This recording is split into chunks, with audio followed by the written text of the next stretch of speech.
Well, this is our weekly conversation with Adam Terry. No game to look back on this week, Adam. But, man, and I guess we're going to find out if this is really the case come Thursday. But it really felt like if you needed a bye week to land in just the right place this season, this is exactly where Syracuse needed to have it, looking at the full breadth of this schedule.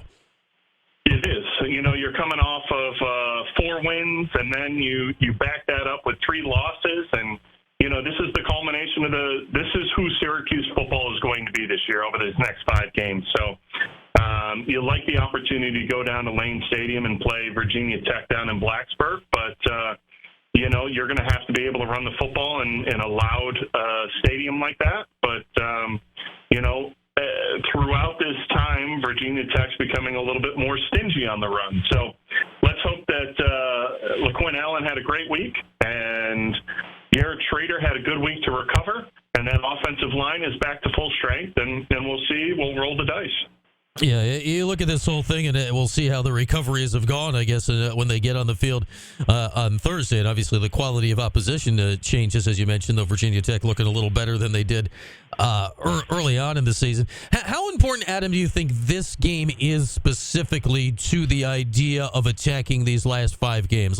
Does the team need this one to go right so, the mentality, all that stuff stays on track for the last 4 after this?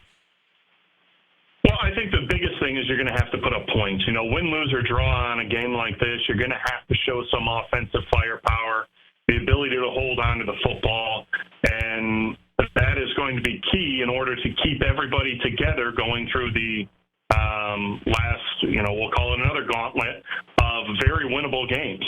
So I think the biggest thing right now is to turn that corner and have this Beck-led offense with Garrett Schrader at the helm, be able to put up some points. We felt very good at the beginning of the season what they were capable of doing. You went against stingier defenses through these last 3 games. But with that being said, Virginia going in there and upsetting UNC, you kind of come away and you're like, oh, maybe these, who are we right now? So that's the outside perspective looking in. The inside guys right now are just trying to make sure that they stay on plan. They've done their rehab. They've had some ability to lift, catch up on some sleep, be able to recover, and then go attack this with their hair on fire. Yeah, I'm curious, Adam, because, we all saw the scores this last weekend. Obviously, Virginia going to Chapel Hill and beating North Carolina is the craziest one in the league, really, at any point this year. But, I get Duke's a good team, but Florida State was in a tussle with them until the fourth quarter when they came back, pulled away, and won. No shame in losing at Miami, but Clemson goes down and loses at Miami. Does that change your perception at all of what you saw the last 3 weeks? We know what the gauntlet was, but to see that those 3 teams really have not gone out and necessarily set the world on fire after their Syracuse game. Well, Virginia, still 2 wins. That's their second win on the season. So you come away from that and say, okay, they geared up, they're ready to go, and they had a great opportunity to do an upset. I don't think Virginia towards the end of the season is going to break all these records and go on a streak. So, when I look at that, that's exactly what it was. But this big shakeup right now with, Clemson falling, they're out of power right now. And that is one that is going to be looked at going into next year. But it's a great opportunity for Syracuse. It's really wide open. When you've got Virginia Tech, Boston College, Pitt, Georgia Tech, and Wake, they're all very winnable games. And, I think if you're projecting it out and you get 3 of those 5s or 4 of those 5, you feel extremely good about it. You're in a warm weather climate bowl game, and, you walk away from the season going, okay, well, we did what we were supposed to do. If you don't do that, I think it starts with this game, the ability to go out there and showcase an all-around team. You've had games where special teams is kind of come out there and you're like, whoa, that's a pretty good special teams unit. Defensively, you've had games where you're like, whoa, they kept them in the game. The score wasn't the way that it could have been.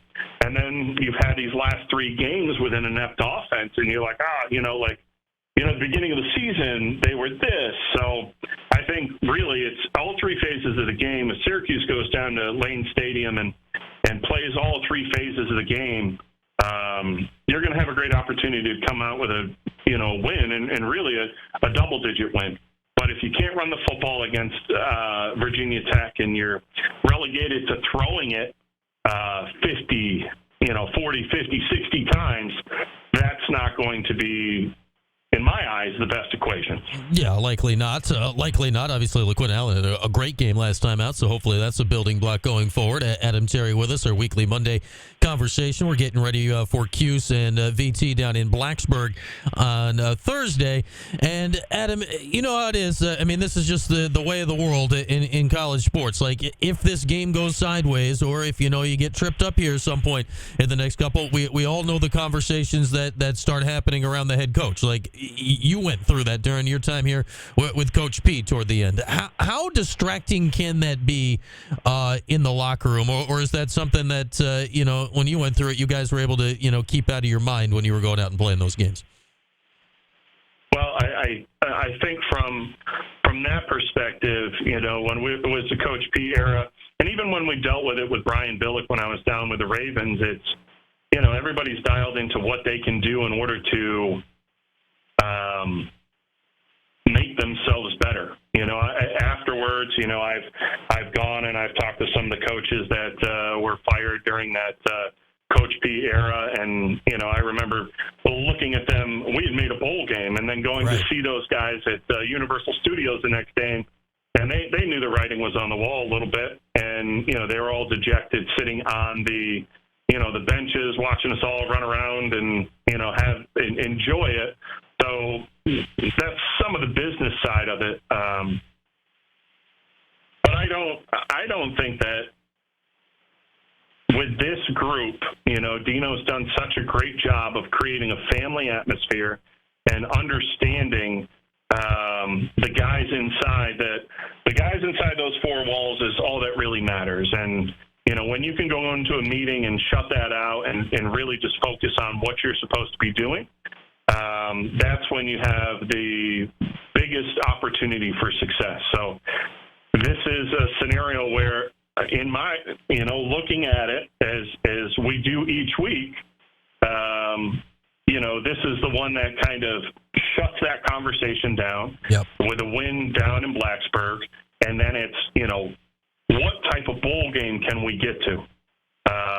But if you lay an egg, that's going to be fodder for, your show, Paulie's show, and then, every water cooler conversation in Syracuse at that moment. Yeah, you're right, Adam. It's one of those things. If you go win this game, there's no point in having that conversation at this point, because you're right back on track. It just makes this game really stand out here. And, you talked about it, and it's getting the offense back on track. I think the defense, for the most part, has been fine during this stretch. It may be worn down a bit at the end of some of these games, but it's the offense right now, and then it always lands back on the quarterback. With Garrett Schrader. I think we said last week, what should Garrett do during the bye week? Maybe get away from a bit. And, he was out there on Instagram, strumming his guitar and doing whatever. It feels like, the guy understands anyway maybe what he needs to do, right, to get his headspace right to attack this closing stretch, really, of his college career. Well, yeah, he does. I think it's some other positions that, you need to get focused in on.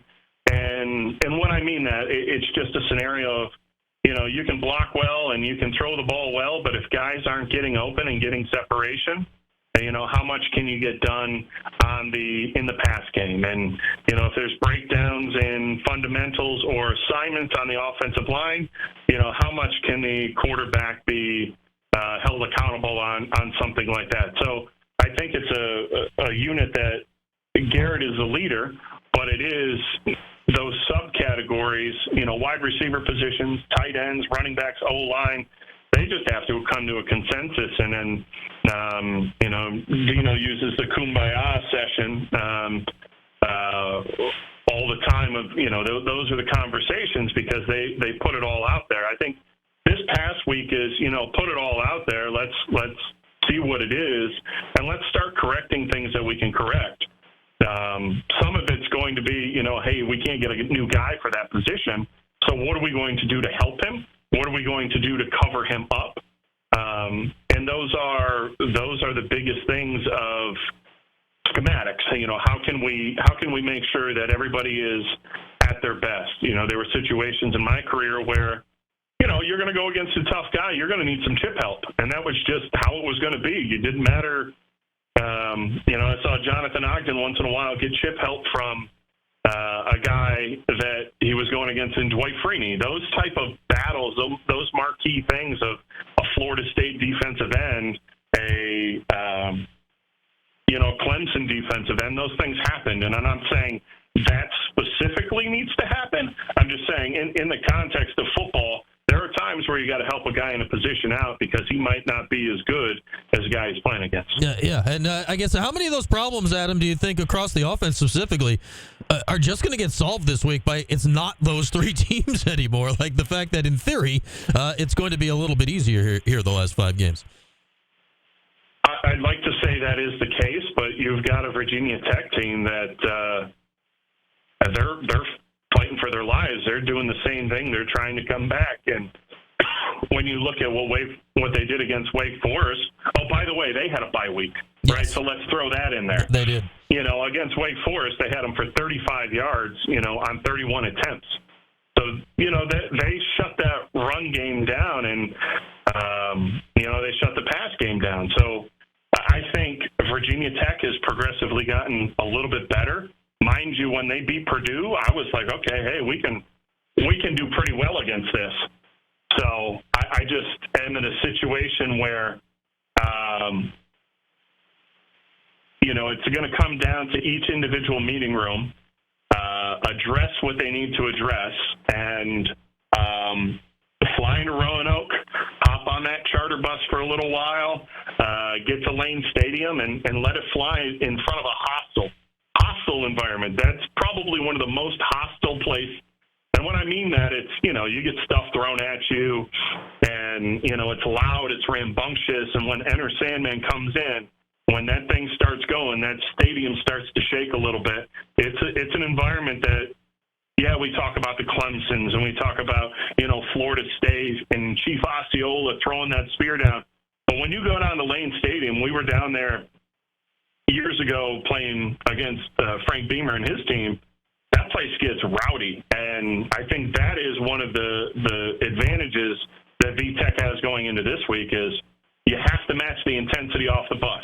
And I say this every week for the O-line especially. If you can match the intensity coming off the bus, that first drive, you can be in a good situation. Yeah, hey, you won down there in your career. Hey, Garrett Schrader has a win in this stadium as a starting quarterback, right? Like, that's got to mean a little something this week that your quarterback is going to walk into the building knowing that, yeah, I've been here before and I won in this building. Well, I think the biggest thing is the guy that caught that ball, yeah, right, and he took us off to Never Never Land, right, as Matt would say. It was he's going to have to show up. He is going to have a big game. And when I say that person is a guy in Damian Alford. He has all the tools, and I think he still can be a big-time player. But now that hourglass is starting to dwindle a little bit, and is it the world of Donovan Brown or Umari Hatcher, who is going to be that guy that steps up and can take over the ability to stretch the field and get the ball to him? Yeah, we'll see if Isaiah Jones is a little healthier too out of the bye week. He played last time out, but wasn't really involved in this. Lastly here, Adam, on this game, I'm curious.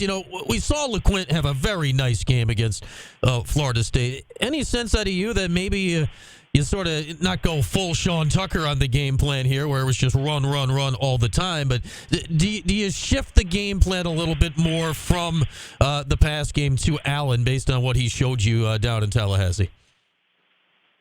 I think it's still a balanced attack, right? You're going to have to throw the football and stretch them, and they do that very well with LeQuint, whether that's the extended handoff type things where it's a swing pass out of the backfield or get him downfield in a wheel route. The thing that impressed me the most about LeQuint Allen was and I don't want to say it's the first time you saw his physicality. I think it's the first time I consistently saw the physicality against the top-tier defense. And that is what I came away with this is he's a star. He's a potential star in the making. And,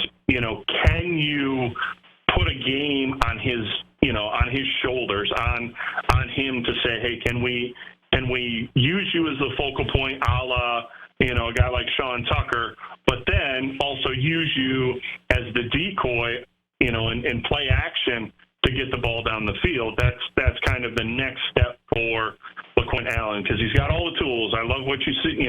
When you sit back there and you're like, wow, this kid can do almost anything. And now it's just that evolution in his game to becoming a guy that can take a game over. And that's going to be left on the shoulders of the offensive line as well. Can you create dents and knock the defensive line off of the football and start playing on their side of the line of scrimmage in order to get a bad play, maybe 1 to 2 yards instead of a 3 to 4 yard loss? Yeah, I think that's what we saw last week a little bit in or 2 weeks ago in Tallahassee. I mean, he was taking 1 yard gains and making them 3, at least in the first half, due to that physicality. We'll see if, can it be 3 until 5 this week or something like that. But looking forward to it. Adam, enjoy the trip down there to Blacksburg. Always fun to watch the games down there for sure, and we'll do it again next Monday, okay? All right, sounds good.